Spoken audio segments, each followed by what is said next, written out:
Welcome, everyone. I'm Dr. Donald Wallenfang. Thank you for joining me on this live stream entitled What is Spirit? Transcending the Realism versus Idealism Debate. This is a very common distinction we hear in philosophical discourse, realism or idealism, as if there's these two camps and you are forced to subscribe to one or the other. Which one are you? Instead, we want to approach reality not as an ism, because with just about every ism, besides maybe holism or Catholicism, just about every ism implies some kind of reductionism of the whole. And I would suggest the same is true for what we mean by realism and idealism. When we're asking the question, what is spirit? Or what is spiritual being, we're getting beyond the superficial distinction of Weltanschauung or worldview.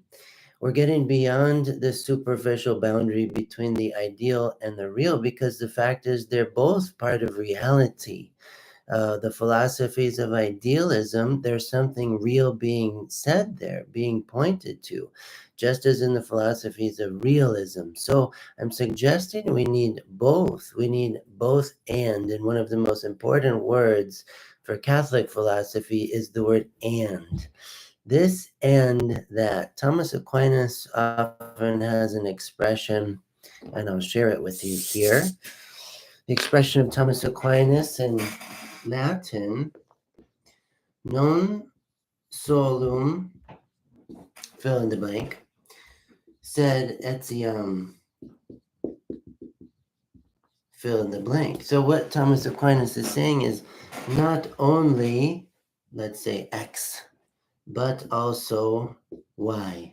Non solum, sed etiam. This is so important for philosophy. Non solum, sed etiam. And the Latin word et. And we need a lot more and going on in philosophy, in our thinking, to carry on the conversation further. So we want to think with Edith Stein again today, asking the question, what is spirit? Not asking it in only realist terms or idealist terms, but what she's talking about with both objective spirit and subjective spirit blurs the boundary between these two kinds of camps. So, taking commentary from my 2017 book, Human and Divine Being, a study on the theological anthropology of Edith Stein, in chapter 2, entitled Spiritual Being, I want to pick up where I left off before on a quote from Edith Stein in her book, Potency and Act, a fantastic book she wrote as her habilitation work, seeking to get a university professorship, which never materialized, pun intended, for her. But nevertheless, she showcases her philosophical skill in this volume, and then especially finite and eternal being, which I'll be drawing from also. So, spirit. We begin with Edith Stein thinking about spirit in relation to matter and what spirit is not. Spirit is not matter. It doesn't mean it does not matter. In fact, the paradox is what matters most is not matter, it is spirit. So, spirit is something other than what we mean by matter. It is different characteristics, different qualities, different kind of metaphysical substance than matter. Again, matter metaphysically has to do not with act, but with potency. The possibility of participating in this form or that form. Every little particle of matter has a potential to be formed in one way or another. Matter is malleable, it is formable, it is adaptable, it is entirely flexible because it's defined by change, by becoming in a movement from potency to act, potentiality to actuality. So, what acts on matter itself in terms of its existence, first of all, that it has being, and then in terms of what forms is matter permitted to participate in? What determines these forms in advance, even if we're talking about biological evolution, and that we have one form evolving into another with purpose, with a kind of teleology? Otherwise, we wouldn't have the evolution or development. So we have a kind of unity between the formal causality and the final causality of a being, of a particular form, going back to Aristotle's distinctions and definitions. So if spirit is not potency, what is it? The alternative in metaphysics is act, being in act.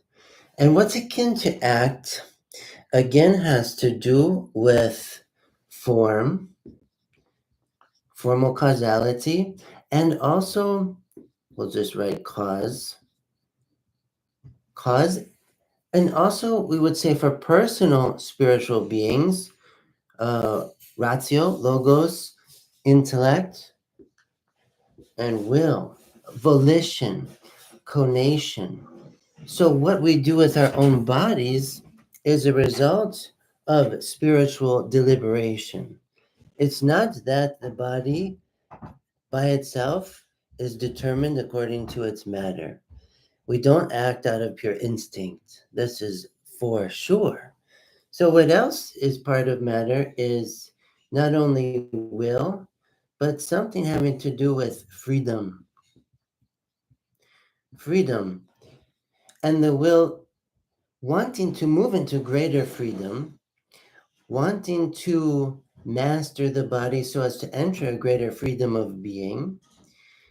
And we have an intrinsic relationship between spirit and matter within the world of finite being and becoming. If we're going to talk about absolute being, it is absolutely certain that absolute being is immaterial, has nothing of potency about it. Absolute being, divine being, is something of pure act, says Thomas Aquinas and so many other precise thinkers throughout the history of Western philosophy and theology. So to differentiate what is matter, what is spirit? Spirit acts on matter, spiritual being forms matter, but there's two kinds of spiritual being as Edith Stein relates them: objective spirit and subjective spirit. So we want to think about these together. But going back to Edith Stein's quote from her book, Potency and Acts. So spirit is not matter. It is, by definition, immaterial. So if we're looking for spiritual being to show up on the periodic table of elements in a world of empirical investigation of material objects, we will be sorely disappointed. But spirit does not fill space. It's not bound to time in the same way as material or a material being is time bound. Spiritual being lacks sensible qualities. It is not a question of sense data when we're talking about spiritual givenness for phenomenology or spiritual being for metaphysics. Positively, Edith Stein says we may understand the what of spiritual being as being illumined, open, and active. So these kind of um, descriptive characteristics of spiritual being: active, open, illumined in terms of intellectually illuminated, that we can think, that we can ask questions, that we can reason, that we can abstract from matter with our rational being. We abstract from matter. So thank you for joining me on this live stream.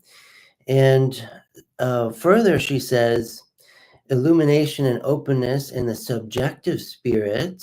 So, for a personal spiritual being, a human being, or an angelic being in relation to divine being, the maximum of personhood and absolute being. But for subjective spirit, we mean becoming conscious of itself and knowing. Becoming conscious of itself and knowing. This is a characteristic that is unique among human beings in the world of biological organisms. What's meant here by becoming conscious of itself in a rational way, in a personal way, in a free, not purely determined or instinctive way.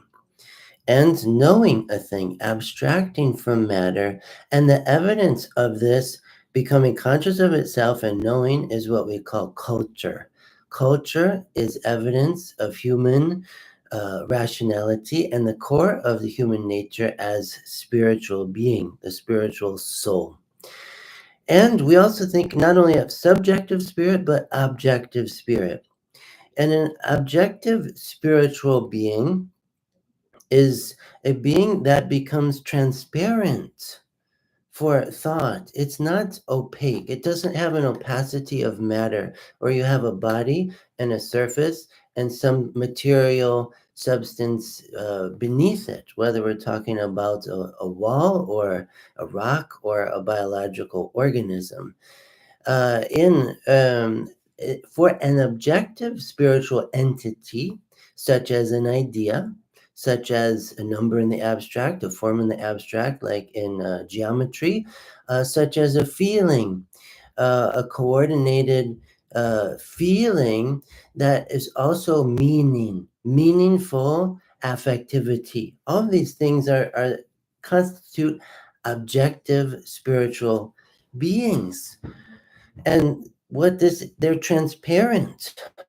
Edith Stein uses the German word durchsichtig werden. Durchsichtig werden. And becoming known, erkannt werden. So to be transparent and to become known by spiritual subjectivity is what we define as a spiritual object, or we say in phenomenology, an eidetic object, an immanent datum given to consciousness, an immanent datum. So it's the form of the thing itself, giving itself all the way into subjective spirit, the conscious human subject. So an idea is very real. The idea of truth, for example. What do we mean by truth? How do we define truth? How do we distinguish between truth and falsehood? Truth has a reality in terms of meaning, in terms of an eidetic object. It's not something made of atoms, but something we deal with in the real, in the spiritual realm of being. The spiritual realm of being is a universe full of ideas, concepts, numbers, coordinations of meaning, constellations of meaning. Something like feeling. I feel joyful. I feel hopeful. I feel sorrowful. I feel sad. I feel upset.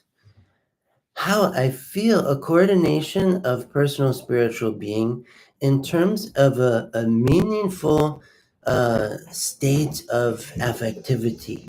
These kinds of things can't be reduced to chemical processes in the body, though they have something to do as a medium, as a material medium, as the spiritual soul interacts with the world and gathers up all the sense data, but the agent intellect, the conscious life, is constantly abstracting from the material sensations to arrive at these spiritual objects we call ideas, meanings, significations, and affective states of being, feelings.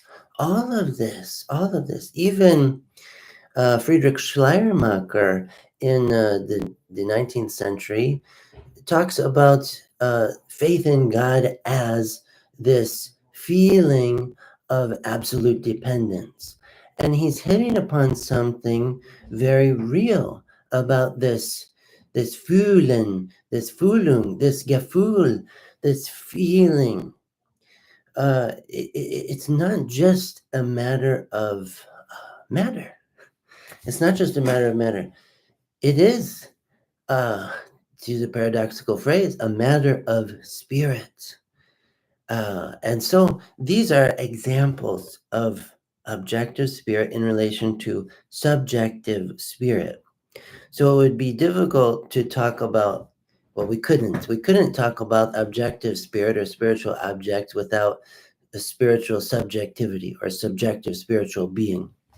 So subjective spiritual being is the kind of being, like human being, that deals with this world of eidetic objects.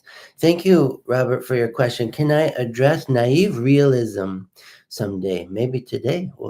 We'll see here. It seems naive realism is a major cultural issue in an American context. It's a disabling worldview, in my opinion.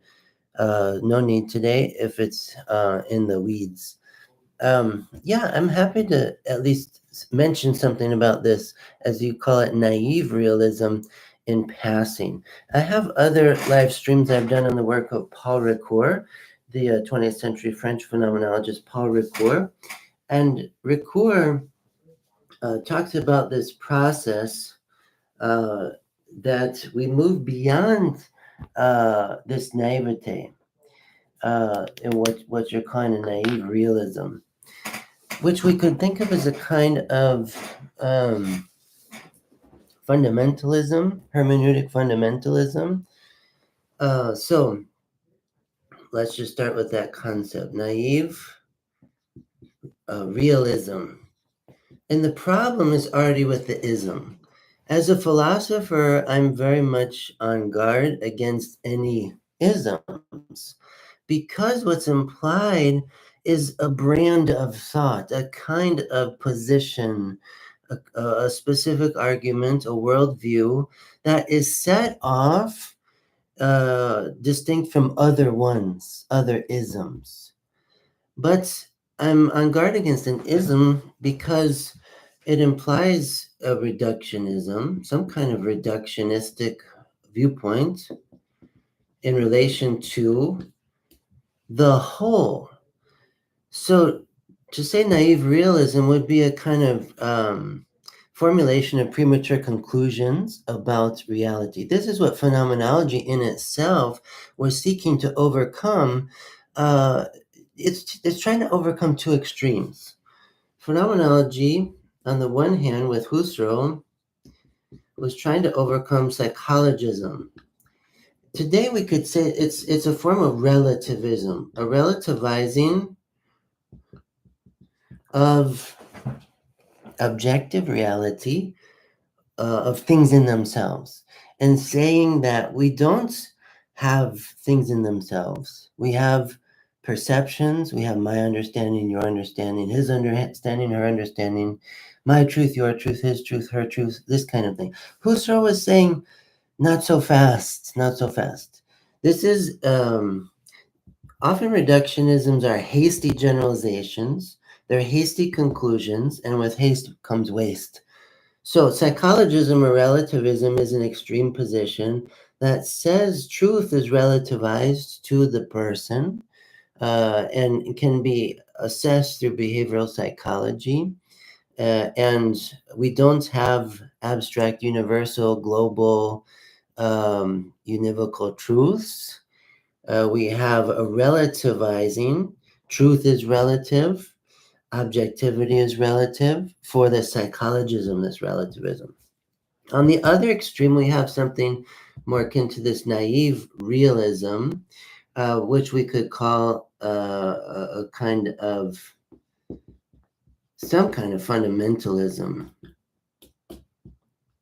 Again, all these isms, psychologism, relativism, fundamentalism, reductionism, realism, idealism, all these isms are implying in themselves a part of the whole. As important as that part is, it is not in itself the whole.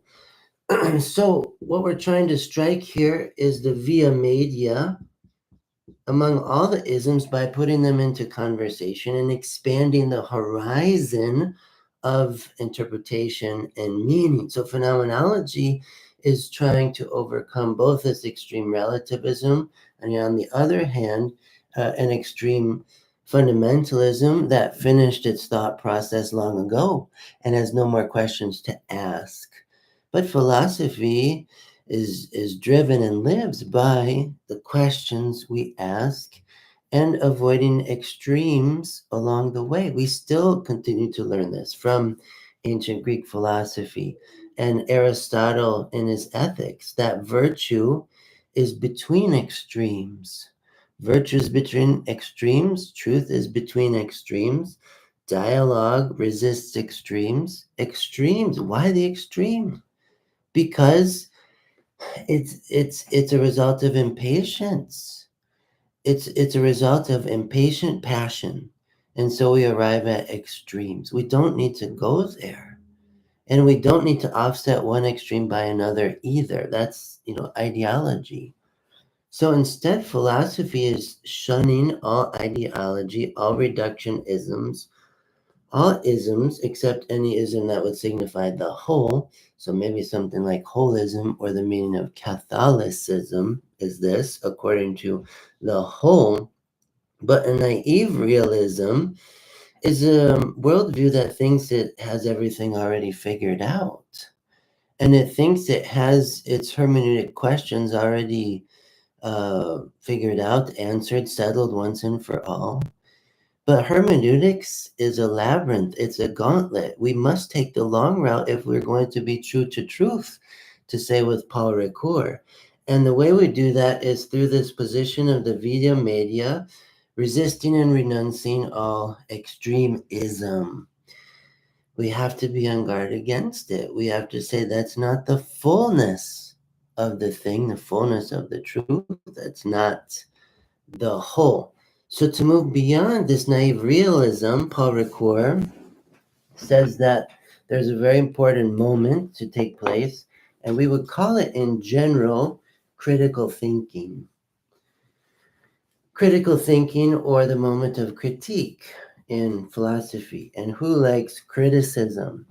I don't think any of us like criticism, but we are thankful if we have some kind of constructive criticism that doesn't just criticize but also affirms, because the truth has to do with the whole of a person, in which it doesn't just deserve criticism, and it doesn't just deserve glowing affirmation either, but both criticism and affirmation. And the problem with naive realism, as you put the phrase, is that it's affirming its own position over and over again. It becomes an echo chamber, yes. It becomes a kind of philosophical navel gazing. It's a philosophy in which one listens with one's own mouth. And this is a limitation of these presentations and the live streams, in that I'm doing all the talking in a sense, but the fact that I'm answering Robert's question, and Robert disrupted my egoism. Robert disrupted my meta narrative that was so neat and tidy, but I'm thankful for it. Now we're doing real philosophy when we have a real question and we have to work toward the answer together. So, the movement, Paul Ricoeur says, we get beyond naive realism and with the moment of critique, not just once, but 1,000 times and 1,000 more and 1,000 more. The moment of critique is necessary to expand naive realism by calling it into question through things like demythologization, deconstruction, just raising questions, pulling at certain premature conclusions in an argument. And so critique involves much questioning, much interrogation of a position, of a narrative, not in such a way that it destroys it or annihilates it. But again, I think what's important here is we also include the word critique and affirmation here, as then moving into what Ricoeur calls a post-naivete. A post-naivete, and I don't want to call this realism or idealism. I want to call it post-naivete or philosophical sincerity. Sincerity. to be sincere as a philosopher, um, to be open to critique, to say, that's a good question, that's a good point, let's think about this more. That's the beauty of philosophy. The idea of the infinite gives itself in the task. It's unending. It goes on. The show must go on. Philosophy must go on. So part of the critique of a naive realism will be to take subjectivity more seriously. All of the work of René Descartes and philosophy in the wake of Descartes, all the idealist schools of Kant and Hegel and others. So we bring in the objectivity of subjectivity within philosophical idealism in these schools, and we take seriously, to the same degree, objectivity and subjectivity, even going beyond these concepts and terms. Is there more to being than objectivity and subjectivity? Um, what might that be? How might we describe it and define it? So what we want, we're using the words the best we can. We want the real, but we don't want the ism. We want the sincerity of naivete without the what might we say, undercooked thought of naivete, or a kind of fundamentalist naivete. We don't want naive fundamentalism. But we do want naive sincerity. As Maurice Merleau-Ponty puts it, phenomenology at last elevates this naive contact with the world to a serious philosophical status. So we can't get away from naivete. If we say we're not naive, we're not being sincere, we're not being true to ourselves, because most of reality we don't know yet. That's an important point for the philosopher to admit, to come clean with the fact that I know some things, but I don't know most things. I'm very naive. I'm perpetually naive.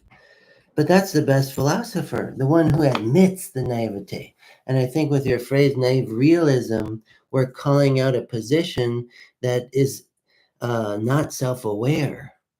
And a naive realist doesn't understand himself as such. So he needs someone else to come along and say, "Hey, this is a hasty reductionism that you're working with here.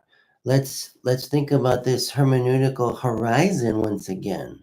Let's get back in dialogue with the other, with things you haven't read yet, you haven't thought along with yet."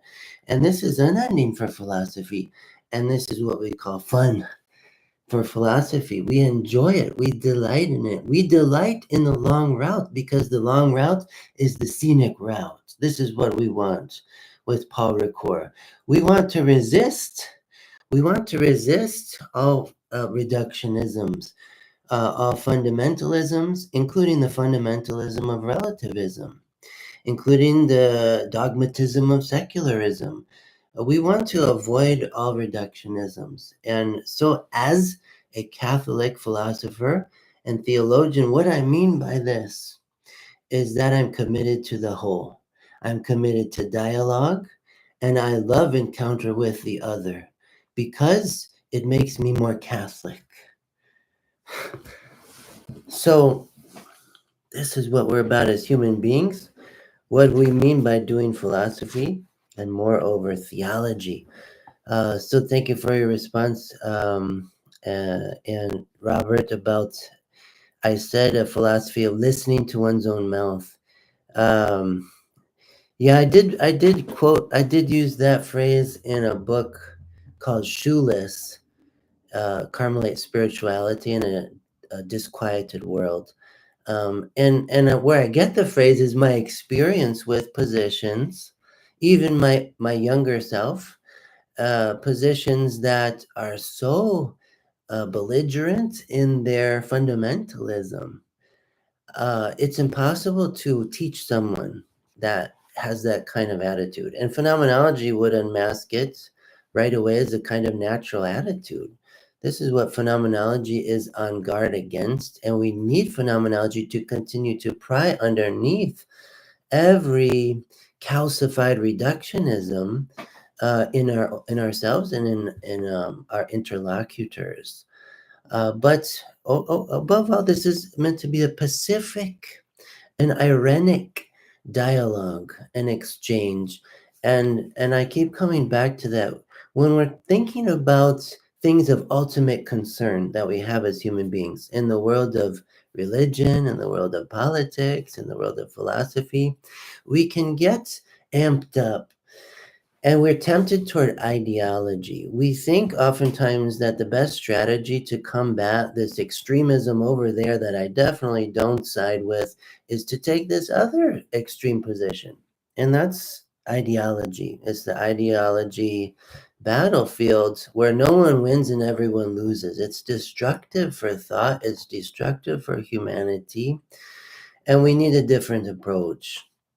It never will be popular, this approach of what I might call a dialectical philosophy, not Marxism, dialectical materialism, or not even Platonism, and not Hegelian dialectic that ends in a sublation. But what I mean by the term dialectic is dialogical, refusing to collapse the alterity between interlocutors, refusing to collapse the otherness of these wonderful parts of the greater whole.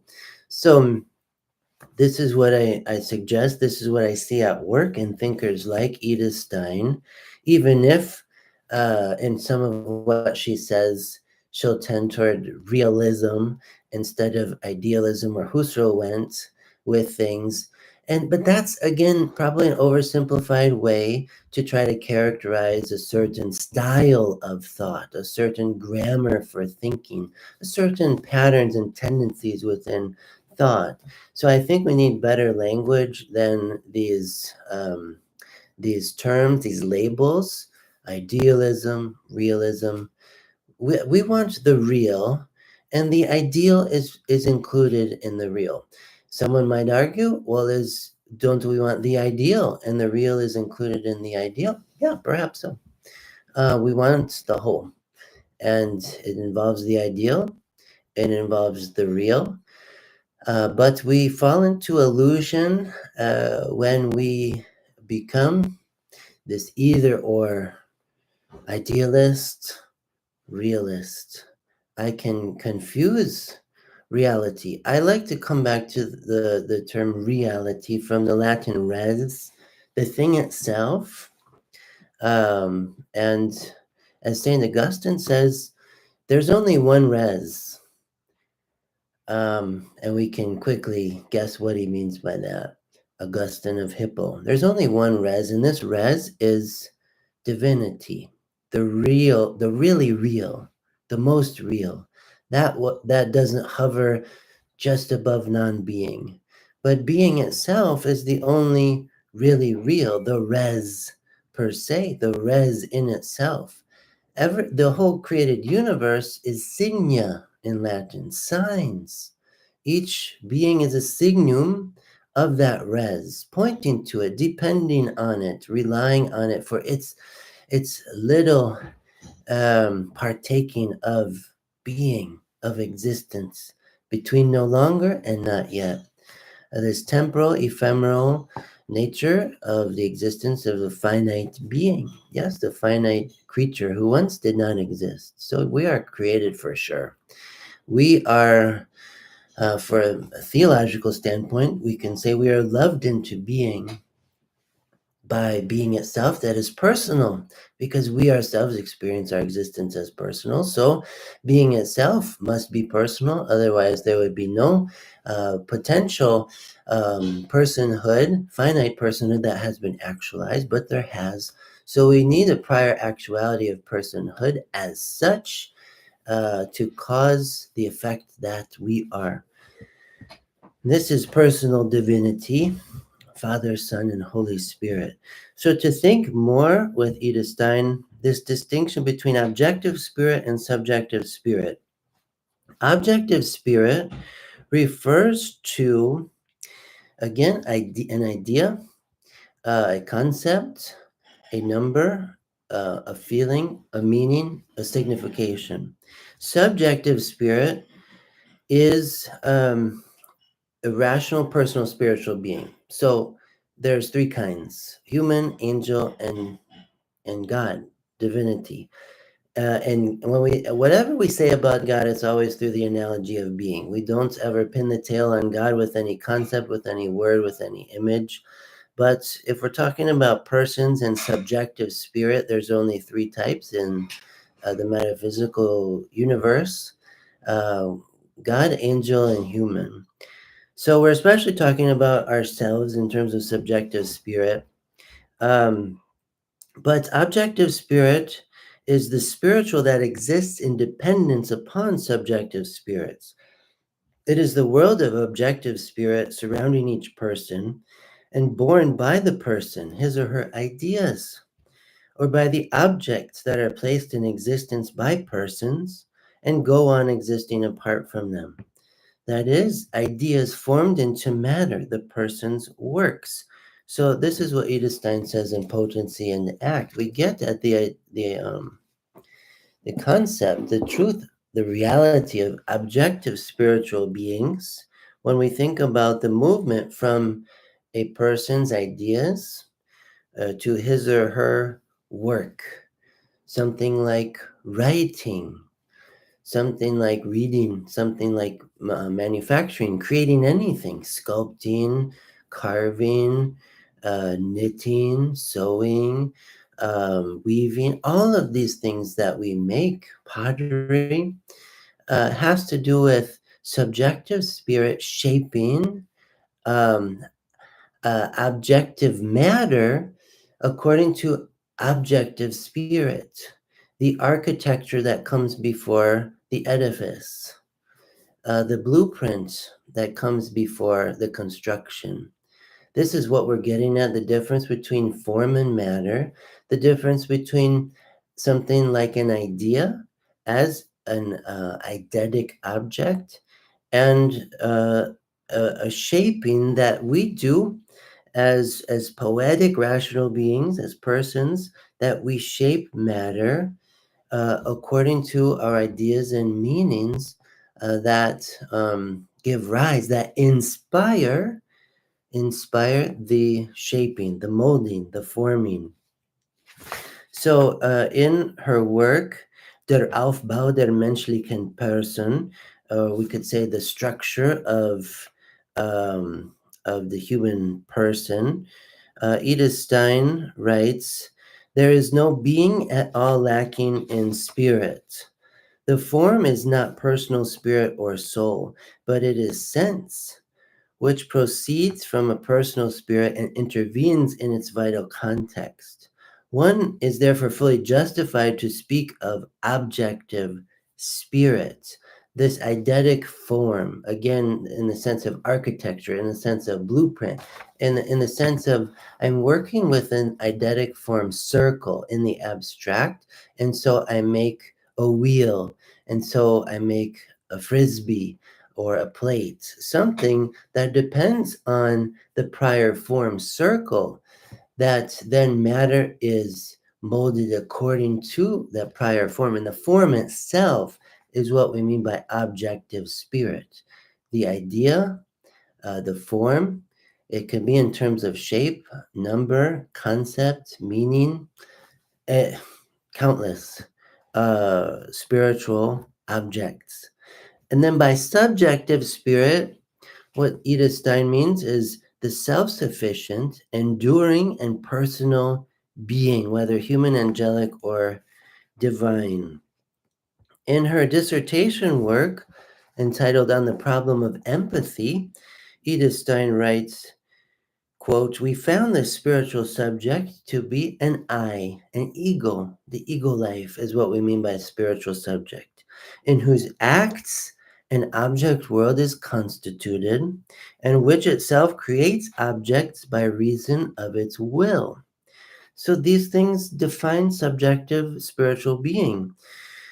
The I, the self, consciousness, rationality, and volition, having will. having free will, not being purely determined by matter, but turning and facing it through the agent intellect, and then doing something with it, beginning with one's own body, saying, I'm going to go here and do this, I'm going to go there and do that. I'm going to decide what I'm going to do in the flesh, but also what I'm going to do in relation to this world of matter, of material objects, which is not the whole of reality, but only part of it.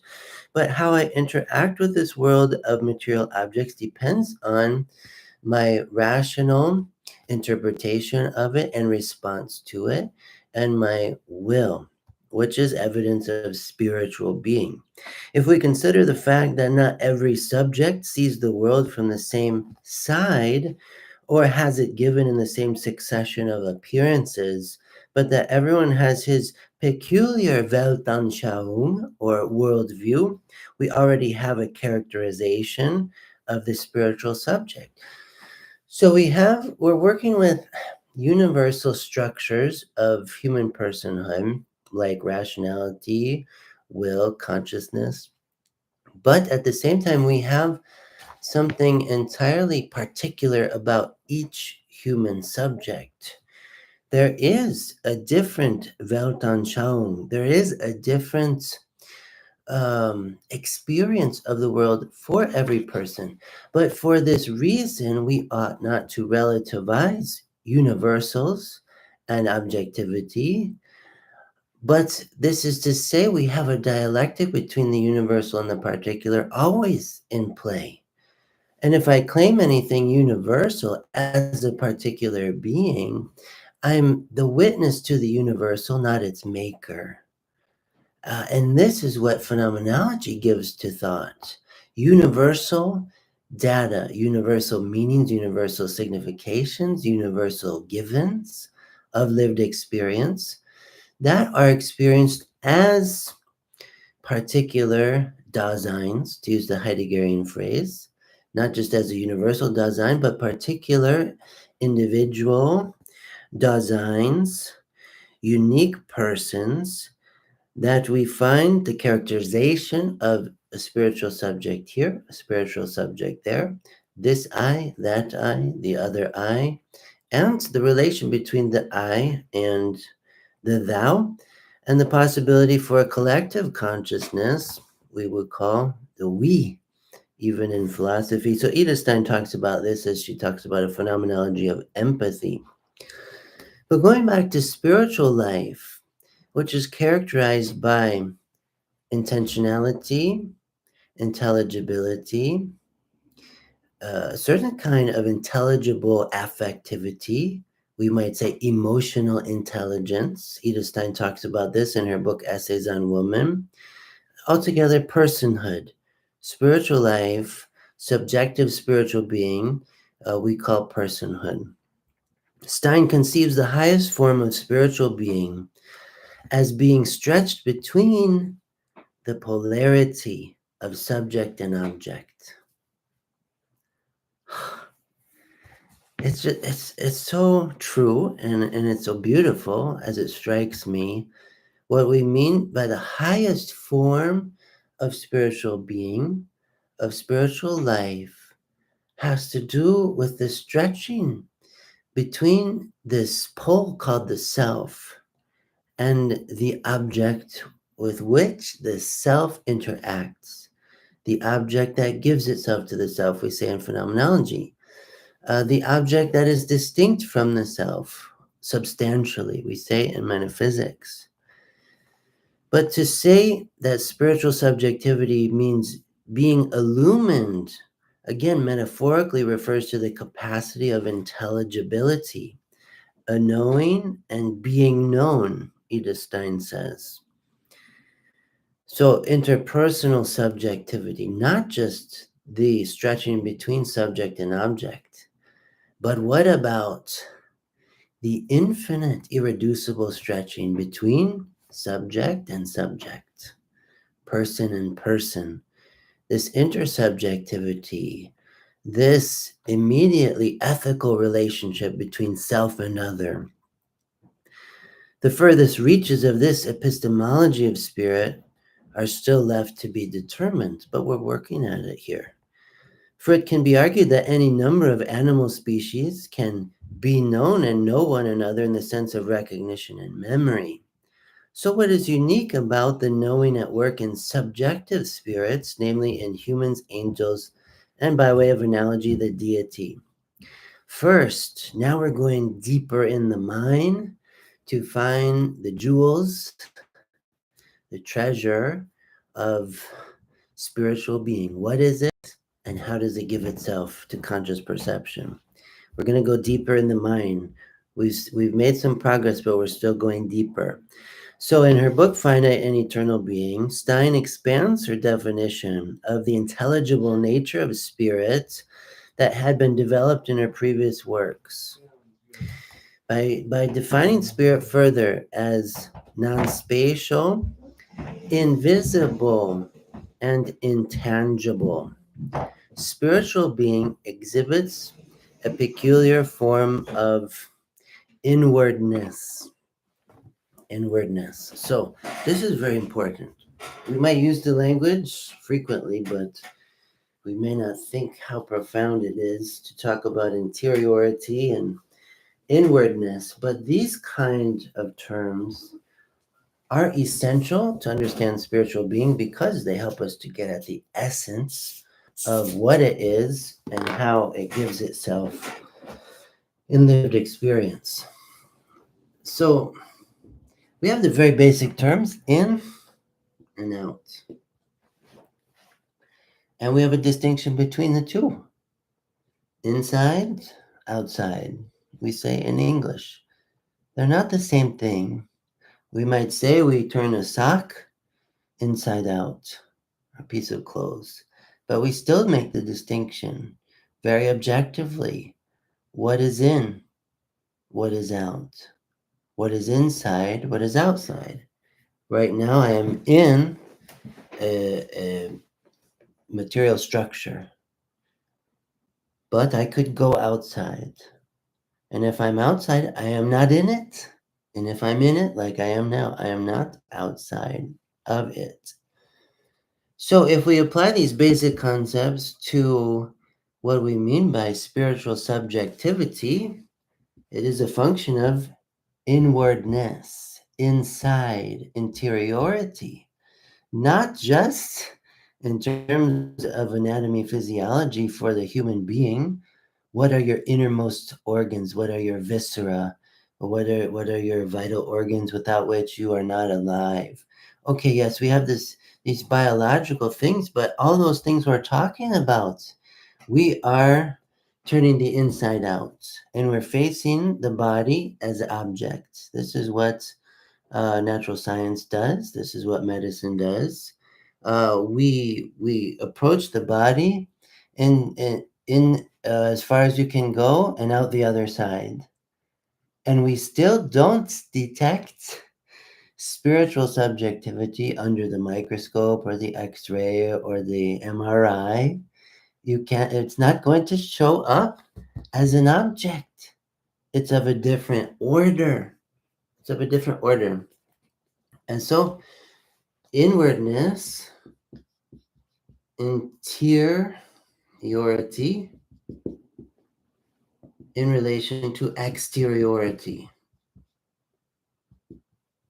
So if there's an exterior world out there that gives itself to me, so thinking in terms of phenomenology, we don't deny this. We have the self in relation to the world out there, the self observing the world from this 0 point of orientation, this Dasein, this hermeneutical analytic that interprets something as something, etwas als etwas in German. We have an interaction with exteriority, but we also investigate what is the one, who is the one doing the investigating, asking the questions, doing the interpreting, telling the story, making the measurements, making the hypothesis, making the conclusions, the theory, and then responding to it all ethically. Who is the one? what is this interiority in relation to exteriority? If there is an external world, an exterior world, it implies an interior one, not just a 0 point of orientation, but a very, again, I'm going to use a material metaphor, a spacious interiority, also to investigate, to explore, and to gather up its data. The data of interiority, which we will talk about as consciousness in phenomenology, but for metaphysics, we're going to use the language of soul, the rational soul. In Latin, anima, in Greek, psyche, in Hebrew, nephesh, the living being.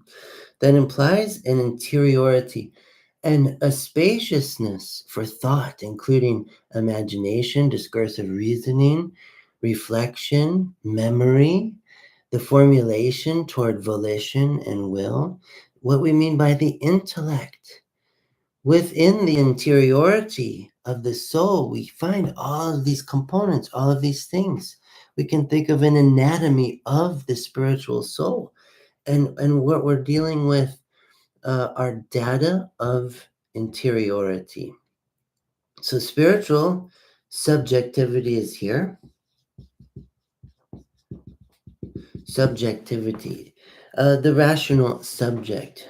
Again, the person. What we mean by person. For there to be person, there is this interiority. There's this interior dimension, even if in potentia, even if disabled, it doesn't matter.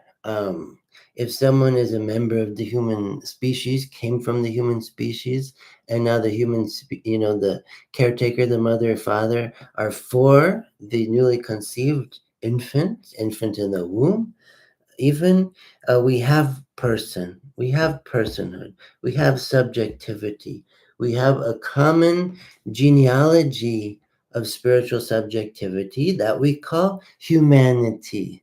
Big, small, old, young, able, disabled, male, female.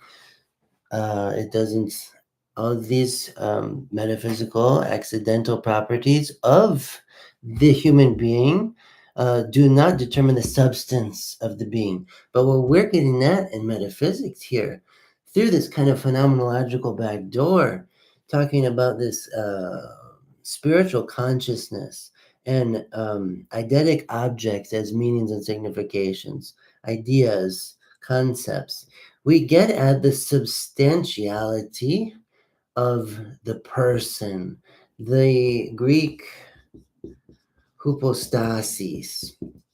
That is at once ousia and prosopon, substance and acting person. The hypostasis of the person, anima forma corporis, body and soul, the soul is the form of the body. The soul informs the body, informs. We have an interiority of our being we call spirit, distinct from the exteriority of the world that the person faces and interacts with and interprets and discovers more and more about. So this is very clear for philosophy. This is true. We don't just have exteriority. We can't keep trading on this worldview called materialism. It's nonsensical. It takes for granted interiority and conflates it with exteriority. It's so absurd. It's absurd. So we have to reject that in philosophy. We have to call a thing what it is. And there is a distinction between interiority and exteriority. And we want to investigate this interiority. But we've gotten so good at talking about exteriority in terms of matter, in terms of a world of objects, in terms of mass and energy. All of these things, yes, the stuff of natural sciences, it's purview, it's very good. It's very wonderful. But philosophy comes back to asking the question, who is doing the investigating? Not just what is being investigated. In philosophy, that is attending toward the whole. We don't confuse matter for spirit. And we don't disbelieve the veracity of spirit. It's a prerequisite for thought. It's that from which thought stems. Yes, what is really true. So, all of the above. So someone makes a comment about pantheism. Thank you for the comment. Let's think about this. And, instead of, what we want to do in philosophy is not really argue, but dialogue. There's a difference between philosophy and sophism. Sophism is not philosophy. If I just want to win an argument or sound like I know what I'm talking about, we can find ways to do that and get very skilled to do that. And I'm not saying anyone in the chat is doing that. I'm saying I want to refrain from doing that. And I encourage us all to refrain from doing that. So we want to call a thing what it is. We want to explore deeper. So if we're going to raise the question of these various, again, watch out for the ism. I'll start with that. So if we're going to use the language of pantheism, we're first of all in philosophy on guard about the ism because it suggests a confusion of the part for the whole.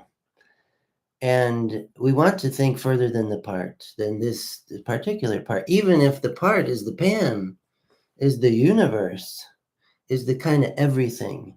But already we have a contradiction of terms in the concept because we don't just have pan, we have theos. And by definition, theos is wholly other than the pan. Theos is the necessary condition of the possibility for there to be a finite pan. Whether we're talking about the universe or a cooking utensil to make something in the pan. So using a play of words in English here. But the big deal here is the theos. And theos from the start rejects ism as a concept. Theos is not finite by definition. But if we're talking about the pan, that is the universe, or even multiverse, we're talking about change.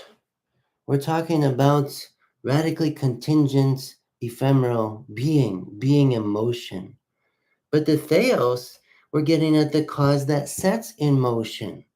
And so the theos is not an object among objects, a being among beings, or even the sum total of finite beings we call the universe. Theos, what we mean by theos is of an entirely different order than finite being. Theos signifies eternal being, and not even that we pin the tail on divinity with this concept, but through the analogy of being, we say, at the very least, it is not that. So we're back to theos. Theos, that is wholly other than finite being. Yes, because finite being, as I said in the chat, involves change, entropy, generation, corruption. Yes, and this is not divine.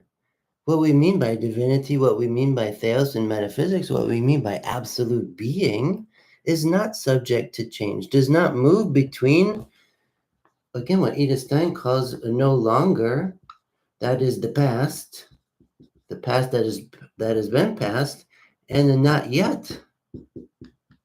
But the pan is this. It's between the no longer and the not yet of the future. But past and future depend on being itself, is. And what we call the present is so ephemeral, it's almost non-existent. The present just passed. And when I try to identify it, it's too late. To say the word present is already to miss the present.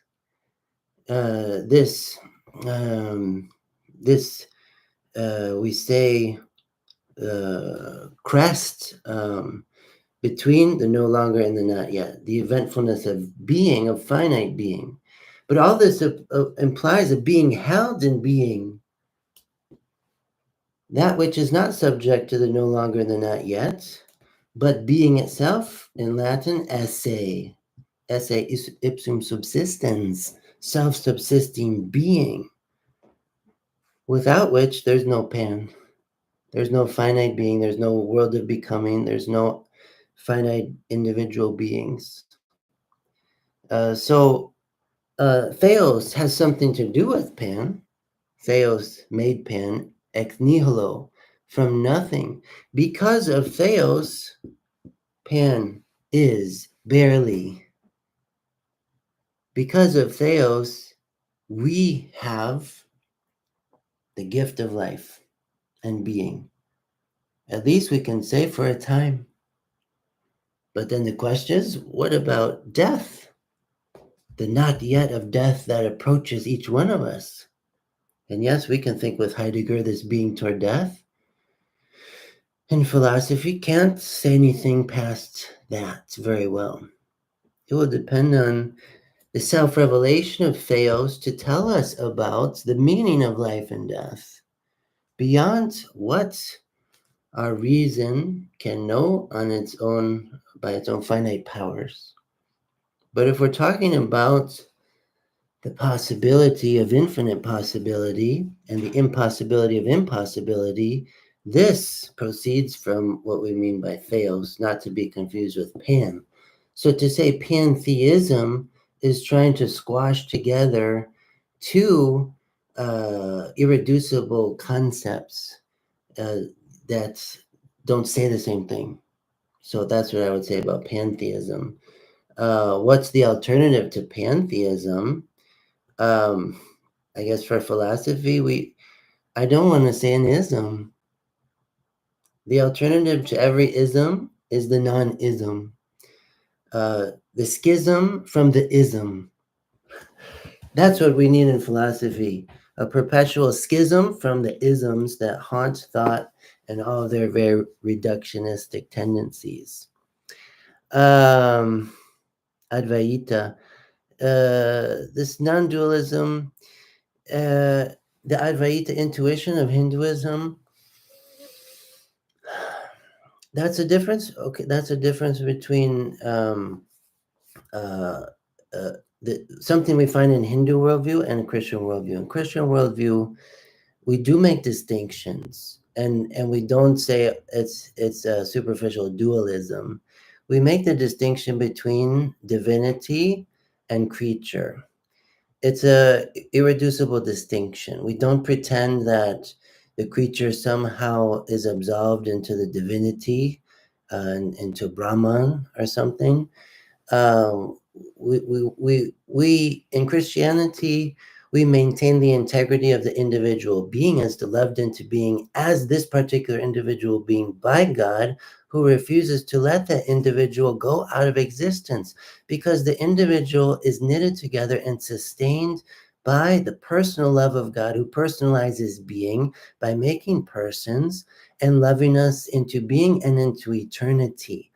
And so it would be very impersonal to suggest that the person disintegrates into the one, whether Neoplatonism or Hinduism or any kind of what we might call a mysticism of the one. And Christianity is something different. We don't sublate alterity. We rejoice in alterity. In Christianity, we delight in alterity.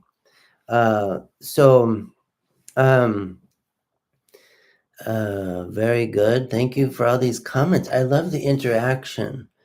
And it's, where God will be all in all, this phrase for 1 Corinthians,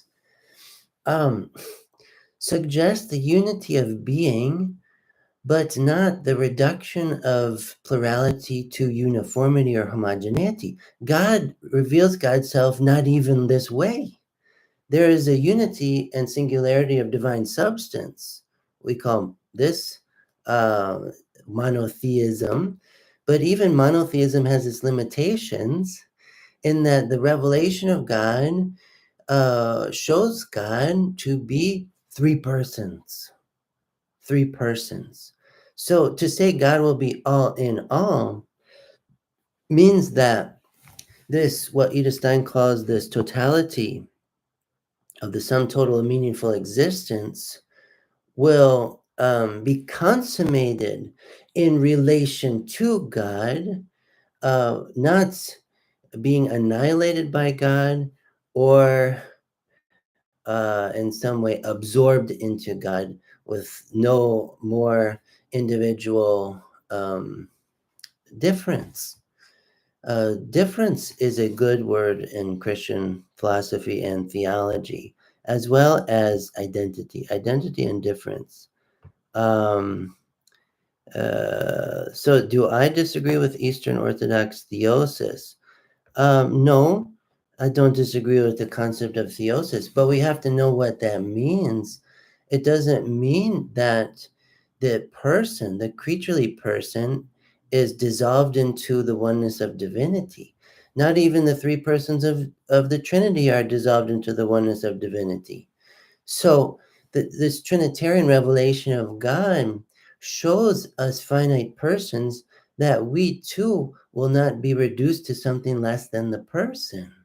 But personhood is consummated in a unity of the plurality of persons, of personalities, not in a reduction of the person to something much less personal, and not even the reduction of the particular into the universal. The universal itself within Christian philosophy and theology depends on its revelation in and through the particular. The fact that there is a Greek, Christian scriptures, the Greek New Testament, which Jesus is not going around speaking Greek. The Gospels, it's from the beginning a translatable message, a translatable proclamation of this manifestation of God in the flesh. And so the universal summons of salvation is communicated by God through particular languages, cultures, plural, that are not meant to be reduced to some monocultural expression. Christianity is not a monocultural phenomenon. So, what do the Christian mystics experience, you ask, when subject-object distinctions fall away? Well, I would say that they fall away, but they don't fall away. So this will be one of my last teaching points for this live stream. But thank you so much for these questions. They're so good, so interesting to me. So in mysticism, watch out for the ism. It's not the whole.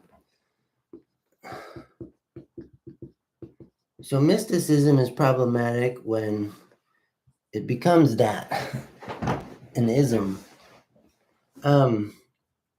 What does mysticism lack? It can tend to lack ethics.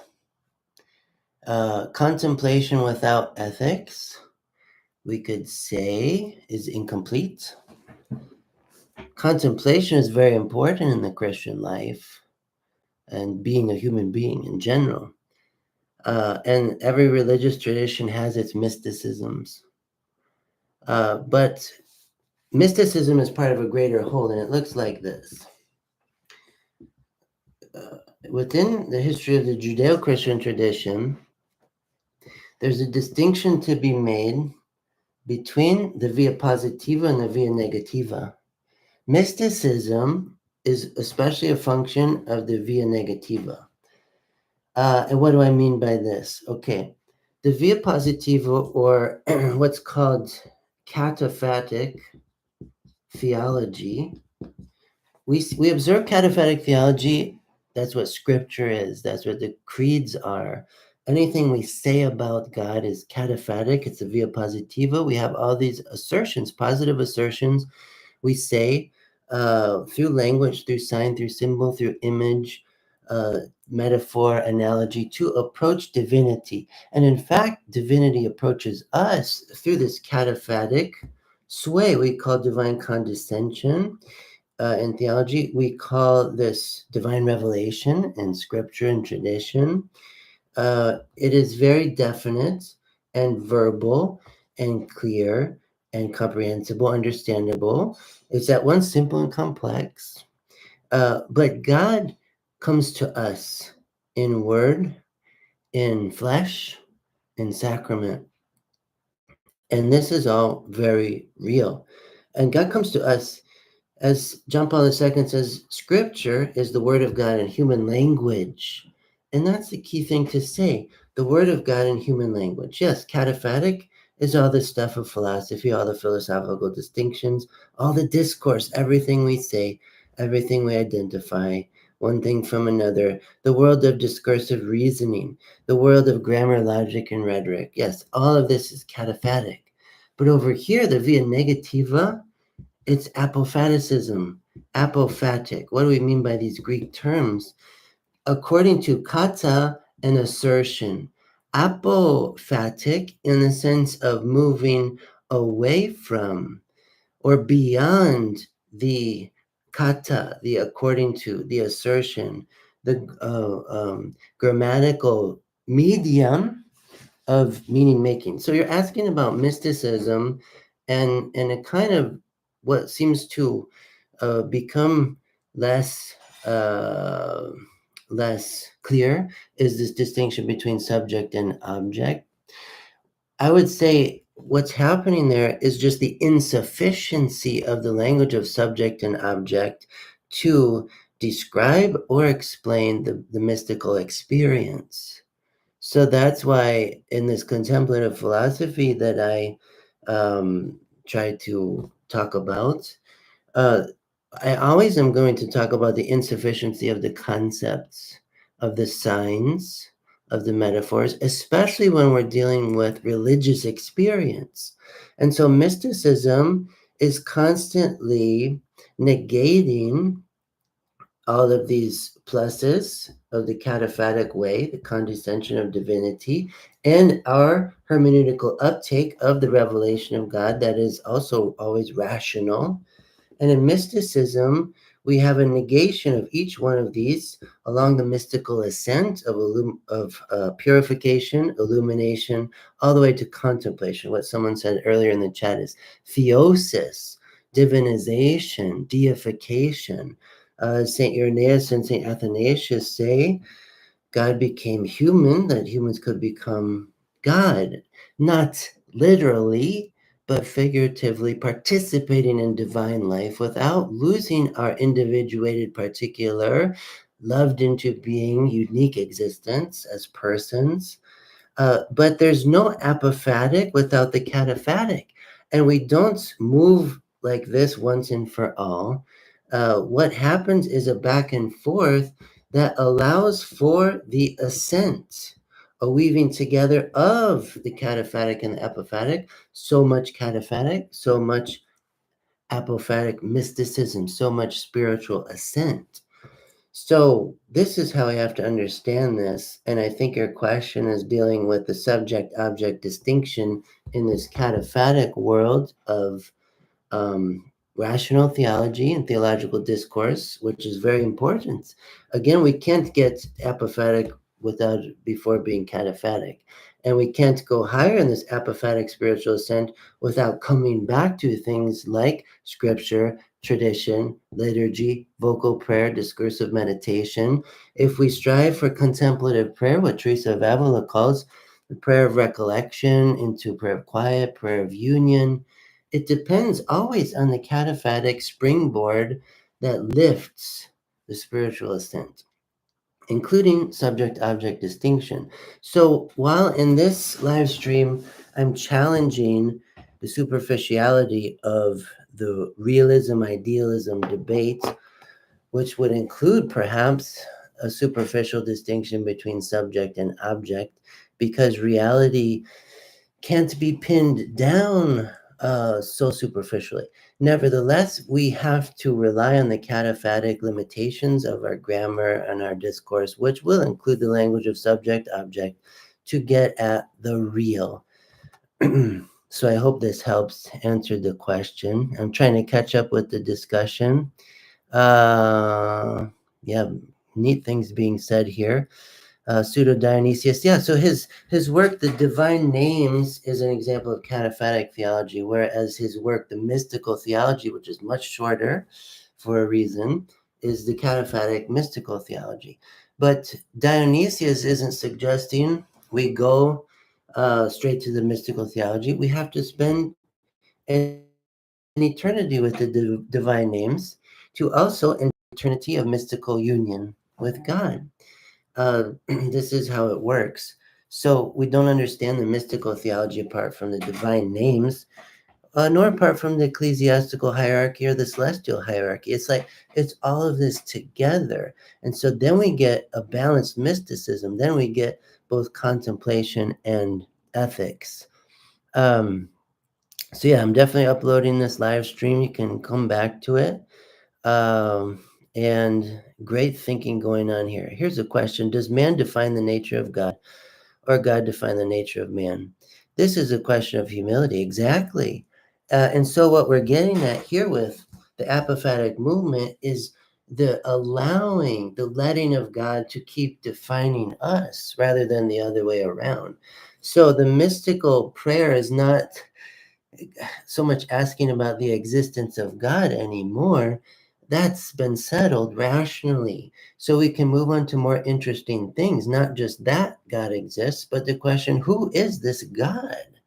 Who is God, and how does God reveal God's self to us through language, through event, through manifestation, through proclamation, within our lived experience, within this rational reflection? So we don't want to make God in the image of man, but keep trying to ask the question of what does it mean to be made in the image of God? It's a pleasure. Here's a question again. Thank you. Um, does does man pry open the eye of the rose or let its beauty unfold before his eyes? So probably a rhetorical question you're asking here. Yeah, that's beautiful. And for human approach to reality, the natural sciences have their place. I never want to come across like I'm trying to trash the natural sciences or empirical methods of investigation. I love them very much. If there was more time in this life, I would pursue a doctorate in medicine as well as a doctorate in philosophy and theology that I have. But I studied pre-medicine once upon a time, but then fell more in love with music and then theology and philosophy. But anyways, I think we need all of the above. So yes, I have a black Madonna on my door. You're from Czechoslovakia or Czestochowa. Thank you. Oh, great. Welcome, Adam. Great to make your acquaintance. And thank you, Skeptical Observer, for participating today, checking out the channel, subscribing. And I invite everyone, if you're not already a subscriber, to become one. And I try to do live streams Monday through Friday for about an hour, hour and a half a day. And to keep these dialogues going, right now I'm spending lots of time in commentary on my commentary on the work of Edith Stein and this 2017 book, Human and Divine Being.